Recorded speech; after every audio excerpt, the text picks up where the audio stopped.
शेतकऱ्यांसाठी सुवर्ण संधी.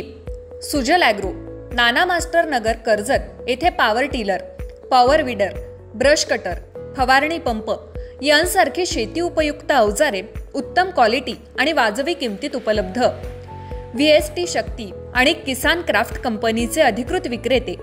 शासकीय अनुदानास पात्र.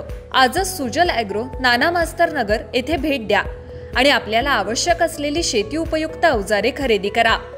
संपर्क 9665989111 8625060787. नमस्कार, मी विकास मिरगडे. विकास नावा डिजिटल प्लॅटफॉर्म मध्ये आपलं सर्वांचं स्वागत आहे. आज आपण चर्चा करतोय माजी नगरसेवक राजू शिंदे. नवी मुंबईकरांच्या प्रश्नांवर, विशेषतः वाशी वार्डमध्ये सातत्याने नवी मुंबईच्या प्रश्नांवर आवाज उठवणारे, महापालिकेमध्ये विरोधी पक्षाची भूमिका निभावणारे आणि ते भाजपवासी झालेले आहेत. त्यांना नेमकी काय वाटतं आणि विधानसभा निवडणुकीच्या दृष्टीने त्यांनी महत्त्वाची कामगिरी बजावली, याचं सुद्धा यश भाजपला आलेलं आहे. याच अनुषंगाने चर्चा करतो. भैया, तुमचं स्वागत आहे. नमस्कार. बऱ्याच दिवसानंतर आपली भेट झालेली आहे. भैया, काय चाललंय सध्या भाजपामध्ये? काय चाललंय आता? भाजपामध्ये होऊन तुम्हाला 5-6 महिने झालेले. करमतं भाजपामध्ये? नाही, भाजपामध्ये न करमण्याचं कारण नाही. कारण ज्या वेळेला आपले विचार जर स्पष्ट असतील तर पक्ष कोणताही असो, त्या पक्षाच्या विचारधारेला लोकांच्या हितासाठी आपण काम करू शकतो. आणि आज सत्तेत भारतीय जनता पार्टी आणि महायुती आहे. आणि या परिस्थितीमध्ये आपला मुख्य उद्देश ज्यावेळेला विरोधी पक्षात होतो त्यावेळेला लोकांच्या हिताची कामं करण्याचा होता आणि आजही तीच भूमिका आमची आहे. आणि नक्कीच आमच्या जे लोकप्रिय या ठिकाणच्या आमदार आहेत मंदाताई, त्यांचं सहकार्य प्रत्येक गोष्टीला मिळत असतं. पण महापालिकेतली टक्केवारी काही थांबताना दिसून येत नाही. अनेक भ्रष्टाचाराची मालिका सुरू झाली. प्रशासक असल्यामुळे सगळं काही त्यांची मजाच मजा. काय कुठे टक्केवारीचं गणित आहे महापालिकेत दडलंय काय? 100% मी तुमच्या गोष्टीशी सहमत आहे. त्याची सगळ्यात मोठी उदाहरणं जर तुम्ही पाहिलं असेल तर आज या ठिकाणी कारण नसताना अनेक ठिकाणी आपण रस्त्याचं कॉन्क्रिटीकरण करत आहोत. त्याच्यामध्ये नक्की किती पर्सेंटेजला ते काम दिलं जातं? काम देण्याच्या टायमाला एक रेट असतो, परत त्याला वाढवून देण्यात येतं. आणि अशा प्रकारची ज्याची आज खऱ्या अर्थाने गरज नाही. कारण आता आपलं पाहिलं तर नवी मुंबई शहर हे रिडेव्हलपमेंटकडे जाणारं शहर आहे.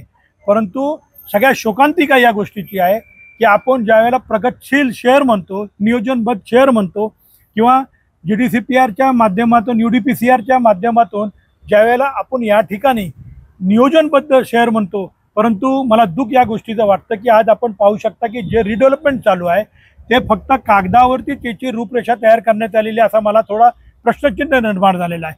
त्याचं कारण असं आहे की आज मला वाटतं जर 100 घरं असतील तर भविष्यात त्या ठिकाणी 300 घरं होणार आहेत, म्हणजे तिप्पटीने वाढ होणार आहे. परंतु त्या संपूर्ण परिस्थितीमध्ये त्याचं पाण्याचं नियोजन, पिण्याच्या पाण्याचं नियोजन आतापर्यंत मला माहीतच नाही की कुठल्या धर्तीवर करणार आहे. कारण का ज्या व्यासाच्या पाईपलाईन टाकण्यात आलेल्या आहेत त्याच्यामध्ये उद्या भविष्यात तुम्ही कसं काय टाकणार? आता तुम्ही सध्या रस्त्याचं कॉन्क्रिटीकरण करत आहात, त्या ठिकाणी उद्या लागणारी इलेक्ट्रिसिटी आहे, त्याच्या पॉवरसाठी तुम्हाला लागणारे ट्रान्सफॉर्मर्स आहेत किंवा जे 6 वे 4 वे चेंबर्स आपण पिलर्स बनवतो त्याचं नियोजन कसं करणार आहे, तोही प्रश्नचिन्ह आहे. त्याच्या पुढे जाऊन STP जे सिवरेजचं पाणी वाहून नेणाऱ्या लाईनी आहेत त्याचं नियोजन कसं करणार आहे. आणि आपण एखाद्या कंपाऊंडमधून आज समजा 50 गाड्या निघत असतील, भविष्यात त्या ठिकाणी 200 गाड्या निघतील, तर पुढच्या रस्त्याचं काय करणार आहे? कागदावरती तुम्ही सांगता इथे 2 मीटर वाढवलं, या साईडला 2 मीटर वाढवलं, परंतु लोकांना होणारा त्रास हा फक्त कागदावरती वाढ झालेली आहे. मला वाटतं प्रॅक्टिकल कुठल्या धर्तीवर तुम्ही करू शकता हे मला अजून प्रश्नचिन्ह आहे. कारण एकदा तुम्ही कॉन्क्रीटचे रस्ते केल्यानंतर सगळ्या पाईपलाईन आपल्या अंडरग्राऊंड आहेत, अंडरग्राऊंड परत तुम्ही खोदणार, परत बनवणार, म्हणजे भ्रष्टाचाराची नीव जाणीवपूर्वक या ठिकाणी केली जात आहे. त्याचं सगळ्यात मोठं उदाहरण तुम्ही पाहू शकता. सेक्टर 17 मध्ये एक ब्रिज आहे, तो टुवर्ड्स हायवेकडे जातोय त्या GH खत्री मॉल आपला कोल्ड स्टोरेजच्या बाजूनी वरून. तर ठीक आहे, ते नियोजन खूप चांगलं आहे की आपल्याला शॉर्टकट रस्ता आहे की आपल्याला आतमध्ये न फिरता बाहेरच्या बाहेर आपल्या गाड्या जातील.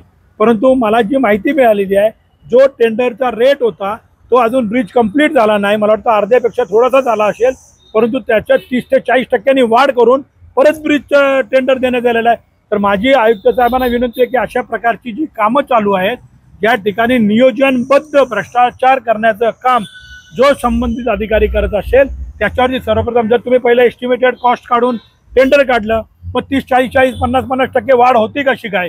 जर होत असेल तर त्या संबंधित अधिकाऱ्यांना सस्पेंड केलं पाहिजे किंवा एखादी जे कन्स्ट्रक्शन कंपनी असेल किंवा जो कॉन्ट्रॅक्टर असेल त्या लोकांची जर दिरंगाई झाली असेल, त्यांच्यामुळे लोकांच्या कर्ज प्रॉपर्टी टॅक्सच्या माध्यमातून येणारा पैसा नाहक त्यांना द्यावा लागत असेल तर त्यांच्यावरती कारवाई झाली पाहिजे. आणखीन एक सगळ्यात मोठं उदाहरण, आता 2-4 दिवसापूर्वी वाशी प्लाझा लगत असणारी जी भिंत होती माझ्या माहितीप्रमाणे साधारण 5 ते 6 वर्षापूर्वीच ती संपूर्ण भिंत नव्याने बांधण्यात आलेली आहे.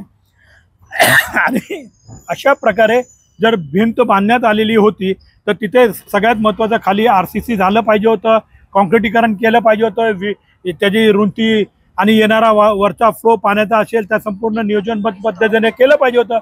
परंतु ही भिंत कोसळली तर त्या अधिकाऱ्यांच्या वरती तर कारवाई झालीच पाहिजे, परंतु संबंधित जो कंत्राटदार आहे त्याला ब्लॅकलिस्ट करण्यात यावं. आज जीवितहानी झाली नाही ही गोष्ट आपल्या भाग्याची सौभाग्याची आहे. म्हणजे महापालिकेचे ठेकेदार करतात का? भिंत कोसळली, तिकडे सिवूड मध्ये स्लॅब कोसळला, तर दर्जात्मक महापालिका काम करते की नाही?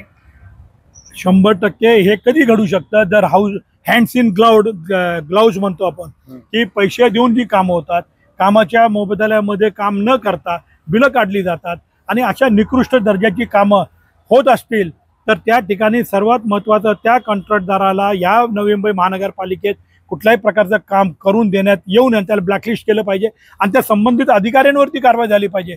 जोपर्यंत अशा प्रकारची भूमिका आयुक्त घेणार नाहीत तोपर्यंत या ठिकाणी भ्रष्टाचाराला आळा बसणार नाही.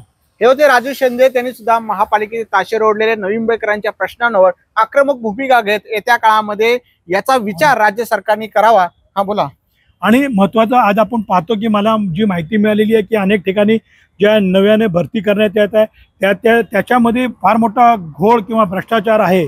कारण आता पाहू शकता की अनेक लोक कंत्राटी ह्याच्या नावाखाली भरती केले जातात आणि त्यांच्यावरती त्याच्यामध्ये कोणाचा मुख्य हात आहे, कोणाच्या आदेशाने ते घेण्यात येतात याची चौकशी होणं फार गरजेचं आहे. जर एखाद्या कंत्राटदाराच्या कामगारांनी जे कॉन्ट्रॅक्टवरती काम करतात, जसंच मला आता वाटतं की गेल्या आठवड्यापूर्वी महानगरपालिकेमध्ये त्या शवगृहामध्ये त्या व्यक्तीने पैशाची मागणी केली, तर असे अनेक प्रकारचे किस्से तिथे होत आहेत. परंतु हे उजेडत आल्यामुळे आपल्याला माहिती पडलेलं आहे हे फक्त आरोग्य विभागात नाही तर सिव्हिल डिपार्टमेंट असेल अनेक विभागांमध्ये अशा प्रकारचा हँड इन ग्लाउज चालू आहे.